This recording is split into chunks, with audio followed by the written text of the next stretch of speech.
Hello guys, welcome back to my channel. In the last video I showed you how to draft a male native shirt pattern, and in today's video I'll be showing you how to cut and sew a male shirt back yoke. Also, we will proceed in cutting out the fabric using the pattern we drafted in the last video. In case you haven't watched the previous video, the link to the video is in the description box. And if you are yet to subscribe to my channel, kindly subscribe now. And don't forget to put on the notification bell so that you will be the first person to be notified whenever I drop subsequent videos on this series. So without further ado, let's dive into the video.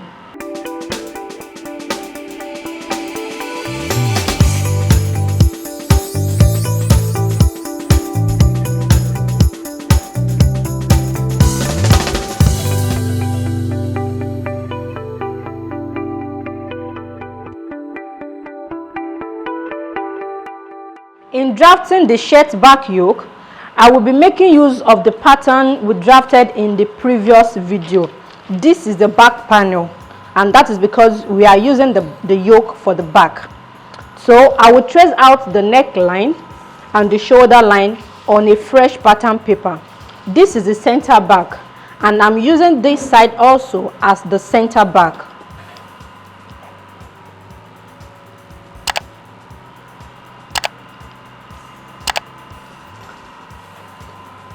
So I will place the center back of the pattern on the center back of the fresh pattern paper, making sure the two align. I've taped the pattern together with the fresh pattern paper, and this is the two edges, the center back and the center of the yoke. So this is the pattern I will be using in drafting the yoke. And please take note of this. Don't add allowance to your pattern. I said that in my previous video. That was why I said it in the previous video, that when you are drafting your pattern, you don't add a seam allowance to your pattern so that you don't make a mistake. So after taping down the pattern, I will trace out the back neckline. I'm tracing out the back neckline up to the shoulder line.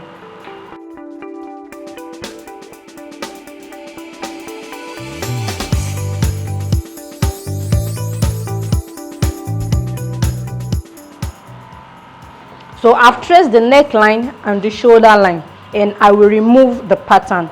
But before removing the pattern, let me explain this to you. When you are taking the length of your yoke, you have to consider the front pattern. Have it in mind that the front pattern is taking 2 inches out of the back pattern, just the way I said it in the previous video. 2 inches is going from the back pattern to the front pattern, so which means any length you are using for your yoke must be plus extra 2 inches, so that by the time we join the front and the back panel together and the 2 inches goes back to the front, we will not have a shortage. The yoke will not be shorter than what you measured. The standard measurement for yoke is 4 inches. You can use 4, you can use 5. The max you can use is 6 inches. Anything above 6, it will not look nice at all. And in drafting a yoke, we have different shape. The shape is not constant. There is no rule that guides the shape you use for your yoke. You can make it a square, you can make it a triangle, you can make it a V, you can make it a V shape, you can make it something like S shape. Any shape you can imagine, that is what you can use to make your yoke. The shape is not really the important thing. You might be wondering, what is the essence of back yoke? The reason for back yoke is not for design. That is why I said you can make it any shape of your choice. It is not there for design. The main reason for the back yoke is to protect the back of the shirt. You know, men sweat a lot, and if the fabric is not 2 layers, it is not doubled, the back of the shirt will fade out easily, while the other part is still new. So in order to avoid that, that is why we double the layer at the back. So that is where the yoke comes in. So that is the main reason we attach yoke to the back, which is the first one. The second reason is the way the men are created. They have a lot of muscle at the back. If we don't have up to 2 layers at the back, the fabric that falls towards the back can tear in the process of moving their arm up and down. So that is why it is necessary to double layer the back shirt. Now in drafting the yoke, I've traced out the neckline, I traced out the shoulder line, and I will remove the pattern. After tracing out the neckline and the shoulder line, then I'll measure out the length of my yoke.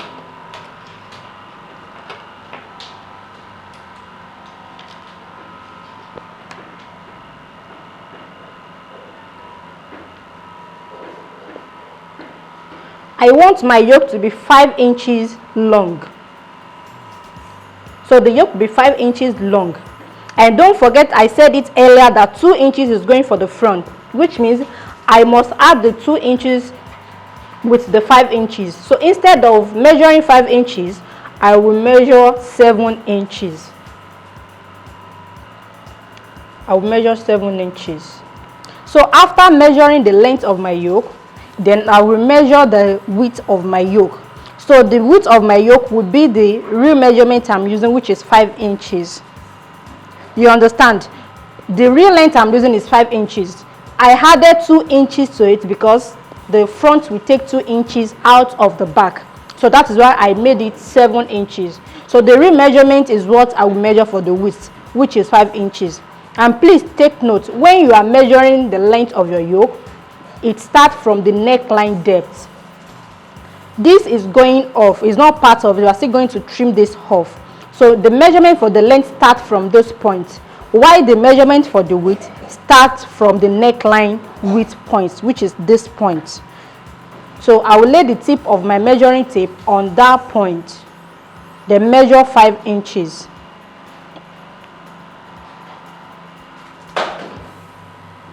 So which is the width of my yoke.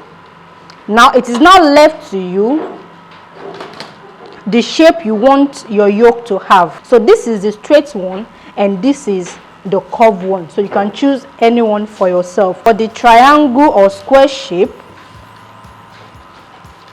I will have to place back my pattern. Now I've placed back my pattern on the fresh pattern paper, and because it is a square yoke, the down parts will be on a straight line. So the width of the yoke must align with the shoulder line. So whatever you have left on your shoulder line is the width of your yoke. If we are making use of this shape, then I will trace part of the armhole.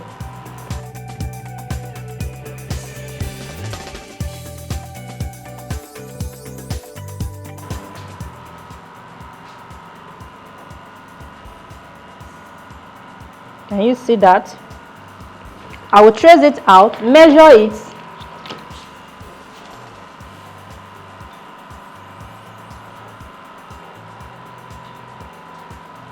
So I still need to trace more. Or better still, you can decide to trace everything out. You just measure out the one you will be using. You understand?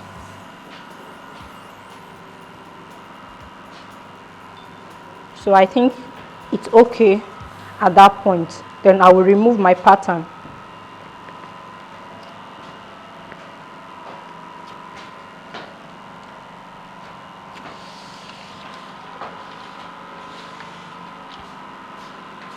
Then I will take my straight ruler, because this is going to be on a straight line.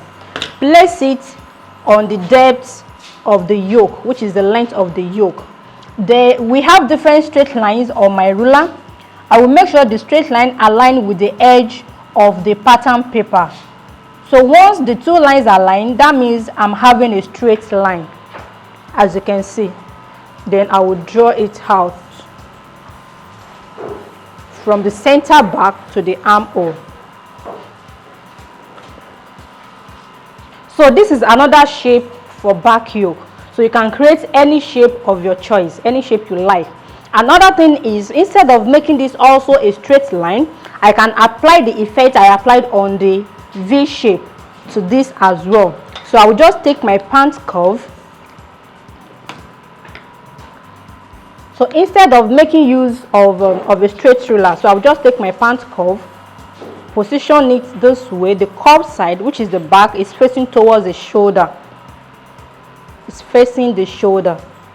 So I will not have it as a straight line. So I will have it as a curved line. So it all depends on you. I will pick one design for myself. Then I will add my seam allowance all around the pattern. So I'm adding a seam allowance on this pattern because I'm not using it for any other thing. This yoke is for a particular pattern. It can only be used for this pattern. So I can add my allowance all around so that when I'm cutting out my fabric, I will not stain my fabric with chalk. I will be adding a seam allowance around the neckline. I will be adding a seam allowance on the shoulder line. I will be adding a seam allowance on the armhole and the down part. So I'm adding 0.5 inches all around. So I've added my seam allowance all around the pattern. So this is the shape I'm using. The one I'm not using, I will cross it out so that you don't get confused. So I'm not using the V shape. I'm not using this. I'm not using the straight line.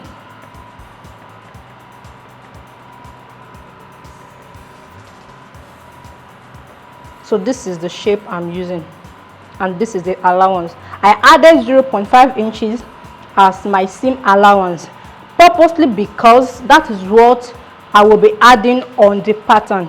So whatever you had as your allowance on the yoke should be the same thing with the one on the pattern. And in case you don't know how to read your measuring tape, I said it in my previous video that it is very important for you to learn how to read your measuring tape. There are some division you will do and you will arrive at 0.75, like 13.0125. All those things are on your measuring tape. So you don't need to round it up to the nearest value you are familiar with. All the small lines on the measuring tape, how do you read them? You have a fraction values. How do you convert the fraction values to decimal? Or you have a decimal value, you want to convert it to fraction. All this I explain into details in my video on how to read a measuring tape. So this also helps in achieving a perfect construction when you are making a dress, a shirt, trousers, and every other styles. So please, it is very important to learn how to read your measuring tape. The link to the video is in the description box. I'll be cutting out the pattern and I'm starting from the neckline. I'm not cutting on the real measurement, but I will be cutting on the seam allowance I added.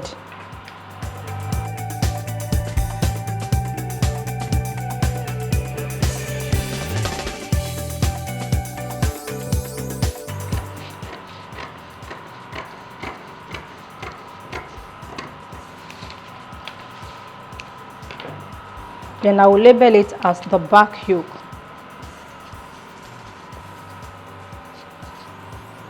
The back yoke. And after drafting your back yoke, make sure you place a green line. So you place a green line. The green line helps you to know the direction of your pattern so that when you are cutting it on fabric, you don't place it in an opposite direction. So that is what we do in pattern drafting. You place a green line. You place a green line. You can see that. So this arrow now is telling me the direction of this pattern. So that is all on how to draft the back yoke, and I will proceed in cutting it out on fabric. It is time to cut our pattern on fabric. In cutting your pattern on fabric, you don't start by cutting the yoke. So that is why I'm not cutting the yoke first. I will cut the front and the back panels first. Then after, I will cut the yoke. This is because you have to learn how to manage your fabric. And when you are making use of pattern saves fabric a lot. So you cut the bigger patterns first before cutting the small ones. So that is why I'm cutting the front and the back panel. And now back to adding our seam allowances. Before I had my seam allowance, I did something.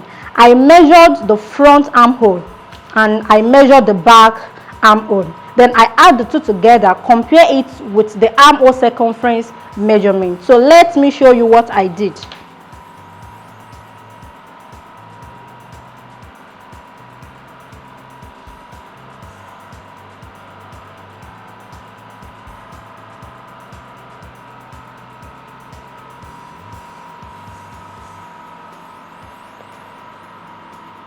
So when I measure the front armhole, I have 9.875, which I wrote here.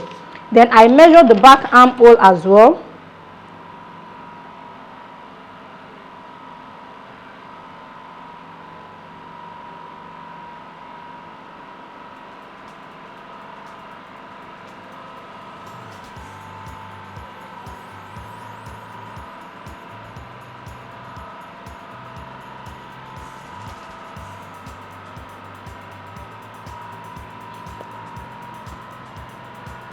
And I have 12.25. I have 12.25 for the back.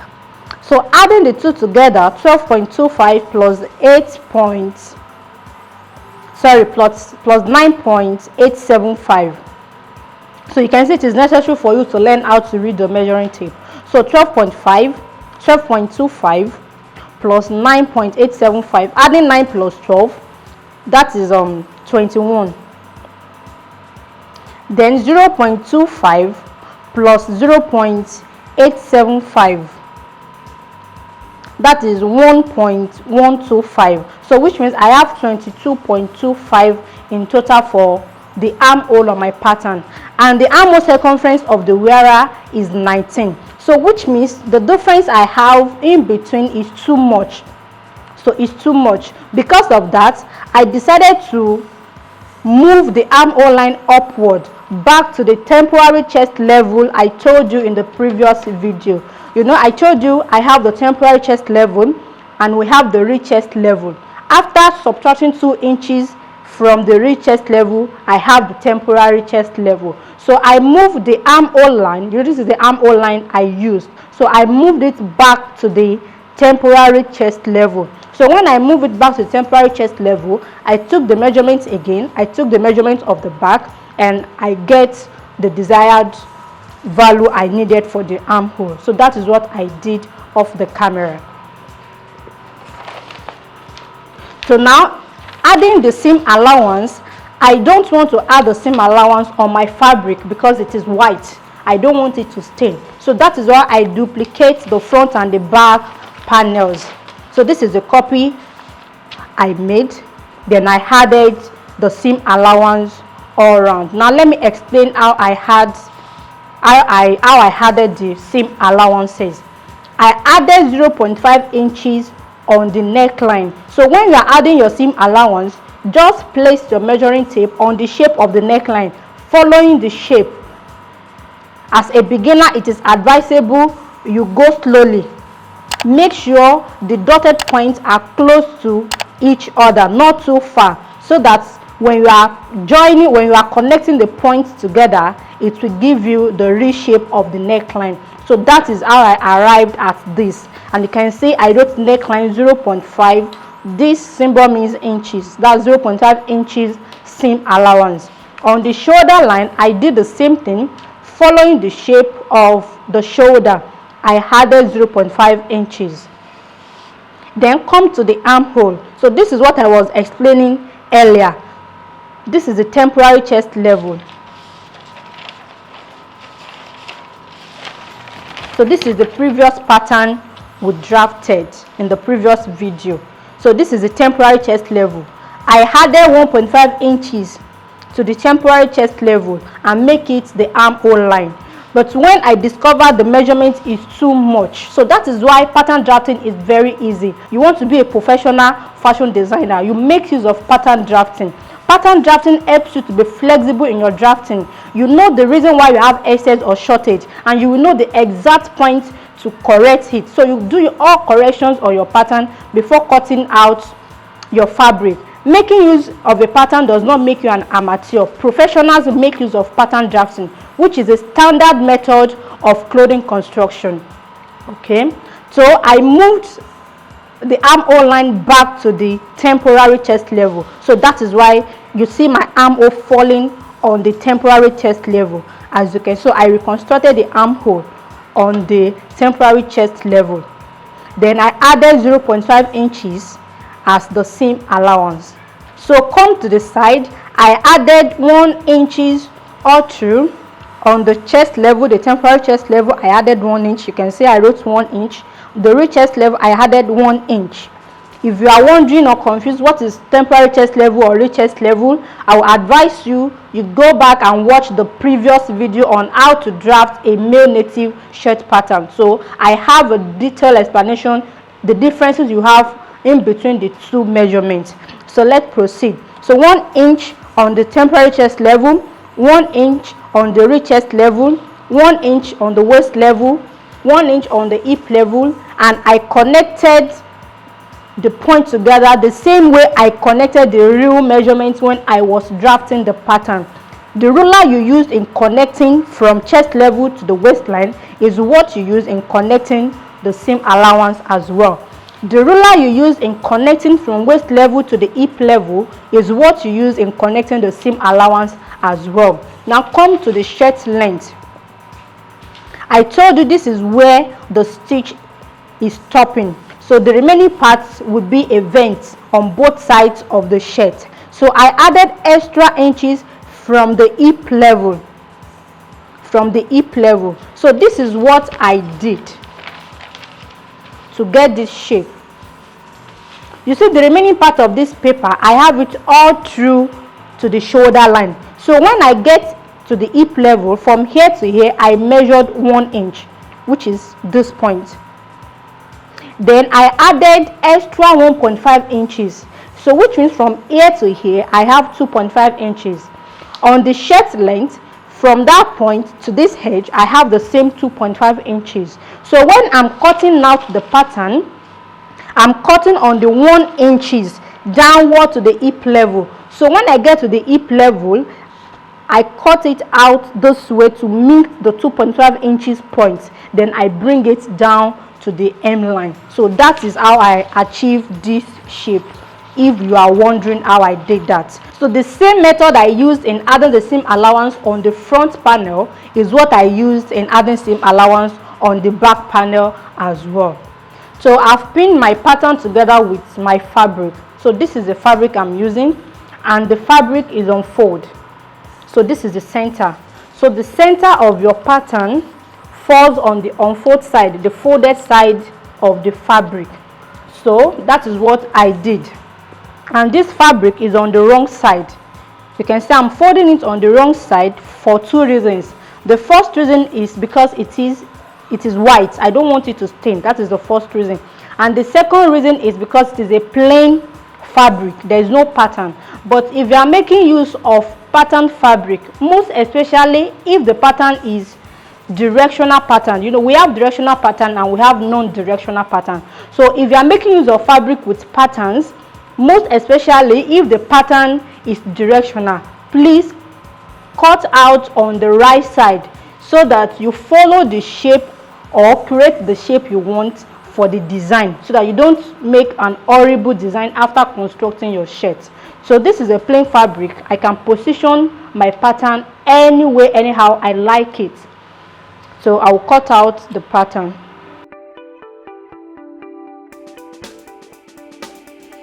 The scissors for paper should be different from the scissors you will be using in cutting out your fabric, so that you save your scissors from getting blunt. You understand? So don't use the same scissors you are using in cutting paper to cut the fabric. Have 2 different scissors.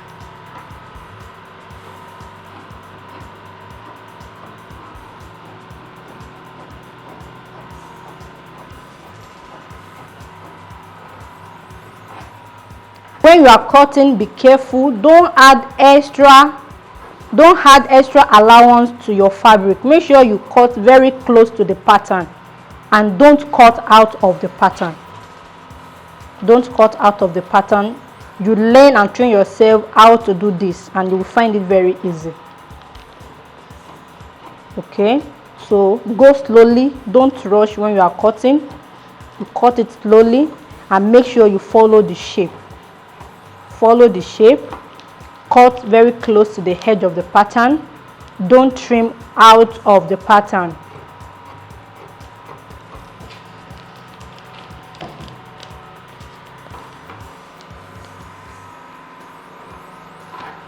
So if you are finding it difficult to cut your fabric with pattern, learn how to make use of your scissors. You learn how to make use of your scissors when you are cutting. Make sure your scissors enters the fabric very well up to the end. You can see the end of the scissors. Then you start cutting slowly, and you follow the direction of the edge of the scissors. But when you are cutting with the tip of the scissors, you will not get it right. It will not straight.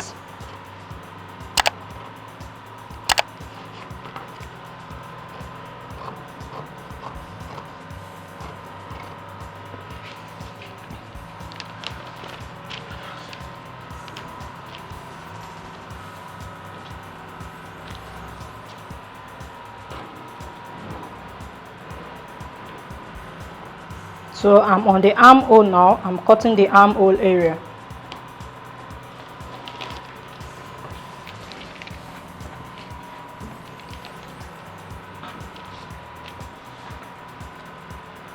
So when you are cutting, make sure you cut on a smooth surface.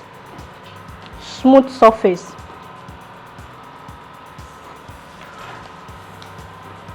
So those are the things that helps in having a perfect shirt.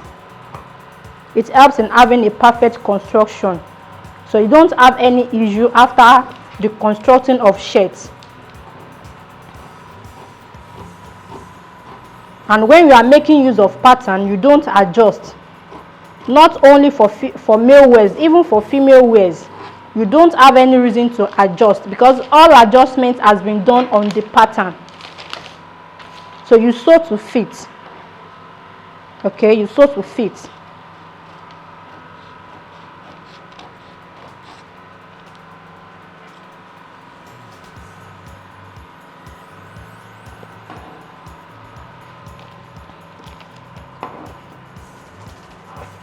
So I've cut out the front panel and I will cut the back panel. Now I will be cutting out the back panel, but please take note of this.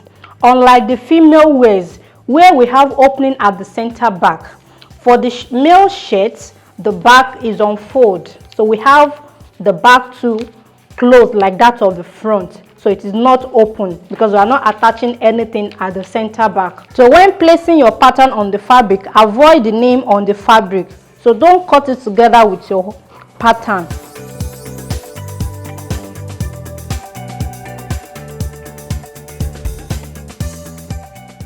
Now I'll be cutting out the back yoke. Please, when you are cutting yours, cut the two sleeves first before cutting out the yoke. I'm cutting out the yoke before sleeve for the sake of this tutorial. So I'm cutting out the yoke now. So the same rule I applied on the back panel will be applied on the yoke. So the fabric is unfold. So the center of the yoke is on the folded side of the fabric.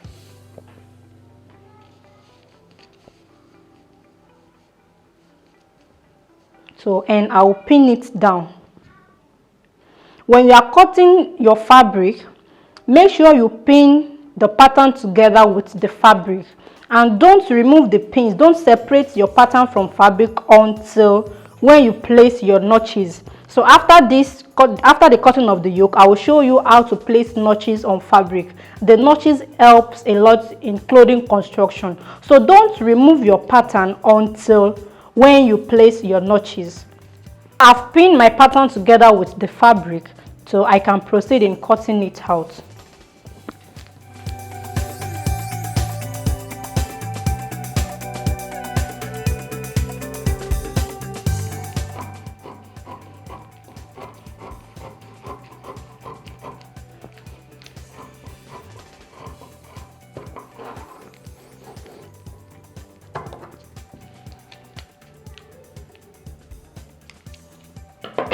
So we have different tricks of cutting fabrics in such a way you'll be able to manage your fabric very well. Very soon I'll be having a live talk show on fabric management.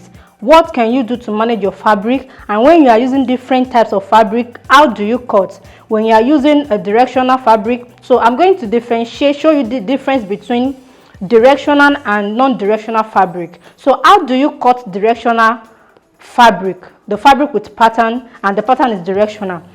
The fabric with pattern and the pattern is not directional. How do you position the cotton and the plain? So I'm going to have a live talk show on this particular topic very soon, and I'll get you notified as soon as I'm ready to do that. Now I will be placing notches on my fabric. Firstly, I will place notches on the center of the neckline, which is the center front. So notching means cutting a little. So your notches can be a straight one or a triangle one, so you can cut it together with your pattern this way. So let me show you the effect. Can you see? This is the effect. So with this, I will know where the center of my neckline falls. I don't need to start taking the measurement all over again. So I've indicated where the center of the neckline falls. Then after that, I will come to the shoulder line. So look at this shoulder. This is the neckline and this is the shoulder line. This is where the shoulder line stops. So all the same allowances I added, I will notch each point. I will notch each point so that when I'm sewing, it will be easy for me to locate where my seam allowance starts. You can see. So this part as well, I notched. I come to the armhole, I notched. You can see. You don't need to remove your pattern before you place your notches. If you remove your pattern, you won't know where to place the notches. So to the chest level, I'm placing notches on where the remeasurement stops. You can see this is where the measurement stops, and the remaining part I have here is the seam allowance. Then I'll come to the real chest level. So this is the real chest level. I'll place notches on the real chest level. I'll place notches on the temporary chest level. So the temporary chest level first. Just cut a little, not too much. You can see. Then I'll come to the waistline. Every point where you have a straight line on your pattern, you place notches on the point. I'll come to the waistline. With this, when I'm joining the front and the back panels together, I will make sure the two notches align. And for this, I don't need to place a notches because an indication is there already. Then I will come to the shirt length. So this is where the length of my shirt stops. Now I know the remaining parts is the hemming allowance. So everything I did on the front, I will apply it to the back as well. Now I'll be placing notches on the back yoke. So I will start with the center of the neckline. So this is the center of the neckline. I'll place the notches there. I will come to the down part of the yoke. I'll place a notches at the center as well. Then I'll come to the neckline, the seam allowance. I'll place the notches there. I'll come to the shoulder line. I'll place a notches there. I'll come to the down part. I'll place a notches there. So guys, now that I'm done placing notches on the fabric, then I will proceed in attaching the yoke to the back panel. It's time to attach the back yoke to the back panel. After removing my pattern, the first thing I did is to chalk the wrong side of my fabric. If you are making use of this type of fabric that has no wrong or right side, you have to choose one side to be the wrong side and choose one side to be the right side. So this is the side I choose as the wrong side, so I chalk it. when it comes to clothing construction, left and right, wrong side and right side is very important. You have to maintain one side as the wrong side and maintain the other side as the right side. So I chalk this as the wrong side, then flip it over, chalk the other side too. I did the same thing on the yoke, so which means this is the wrong side of the yoke, and I did the same thing on the front panel. So after doing that, I folded this into two, as you can see, and I ironed out the center. So this is the center of the back panel, and I ironed the center of the yoke as well. Then after that, I open it up this way. The 2 inches that belongs to the front panel, I iron it forward. So I measured my 2 inches from the seam allowance. Please don't do that mistake. Don't measure the 2 inches from the edge of the shoulder line. Remember, we are still going to join the shoulders together. So which means if I'm taking the measurement from the top, I will measure 2.5 inches downward. But because I've already notched where my seam allowance is, I place my measuring tape on the notched point and I measure 2 inches downward, and I folded it this way, then give it a press. Please, you cannot skip this step. This step is very important. If you don't control this shoulder line from the beginning this way, after construction it will not be possible to achieve it. So you have to do this before you start constructing the shirt. So this is the first side, and the other side too, I did the same thing. I ironed in the part that belongs to the front panel. So whatever you do on the back panel, it is a must for you to apply it on the yoke too. You can see what I did. So the same thing I did here, I apply it on the yoke. The 2 inches that belongs to the front, I iron it inward because the two are going together. Then the seam allowance I have on the down part of the yoke, which is 0.5, I iron it inward. So these are the things I did off the camera. So the next thing is to attach the yoke to the bodies. So because I want to attach the yoke to the bodies, I will open up the shoulder line. So that is the 2 inches I ironed inward. I will open it up this way, and I will open that of the yoke as well. Now the yoke is not coming to the wrong side of the bodies. So this is the wrong side of this fabric, and this is the right side. The yoke is coming to the right side. Do you understand? Now the way you construct your shirts, it is not constant. It depends on the style you are making. So the style you are making determines how you construct a male native shirt or any type of male outfit. So the style controls how you construct. But because this is going to be a shirt with collar, so it's still coming to the right side, but the positioning will be different if it is going to be a shirt without collar. I'm still going to finish the neckline with collar, so that is why I'm positioning it this way. I'm still going to finish the neckline with collar. That is why I'm positioning it this way. So when you are making your shirts, if it is not going to be finished with collar, please don't do it this way. So I'm flipping the bodies, the back panel over to the right side. So this is the right side, and the yoke is coming to the right side. So which means the wrong side of the yoke is facing the right side of the bodies of the back panel. The wrong side of the yoke facing the right side of the back panel, this way. So this is the way I will be joining the yoke and the back panel together, purposely because I will be finishing the neckline with collar.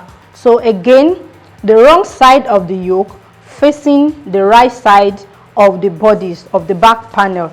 So the notches I placed at the center of the neckline on both yoke and bodies will be what I will be matching first. You can see I will match the 2 notches first and pin it.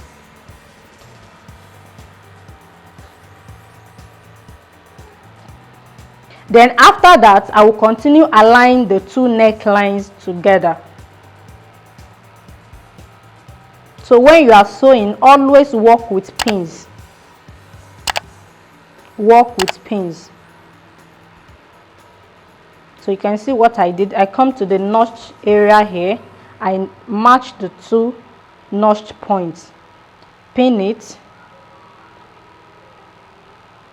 Then before matching the remaining parts of the neckline.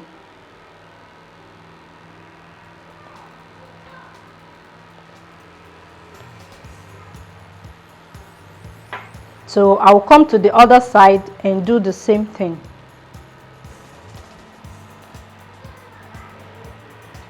Okay, so I've pinned the yoke and the bodies together. The next step is to join the yoke and the bodies together. Please, if you are a beginner, it is advisable you mark out your seam allowance so that you don't disfigure the shape of the neckline. And don't mistake the back panel to the front panel. The back panel is longer than the front panel, and the armhole for the back panel is longer than that of the front panel. Don't attach your yoke at the front instead of the back. Now I'll be going to stitch on the 0.5 inches seam allowance of the camera, and I'll come back to show you the effect. Now I've joined the yoke together with the bodies, and I stitch on 0.5 inches allowance I added. I also stitch on 0.25 inches. This is because the total seam allowance I added on the neckline is 0.5 inches, and I'm attaching the yoke and the collar. So which means this 0.25 inches is for the yoke, and when it is time to attach the collar, I will rip off the 0.5 inches seam I have here, and I'll be using that 0.5 inches to attach the collar. Then come to the down part of the yoke. I've ironed the 0.5 inches allowance I added inward. So this is it. I ironed it inward. So you have to take note of the center. The center of the yoke must fall on the center of the bodies. The two must align.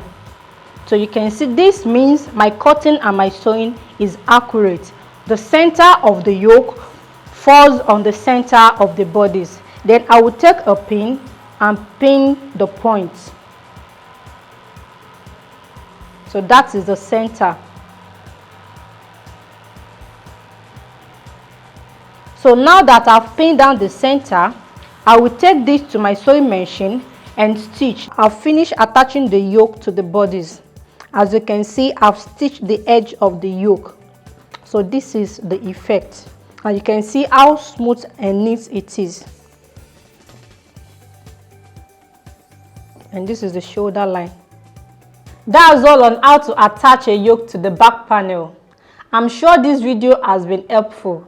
Kindly help others by sharing this video and also give it a thumbs up.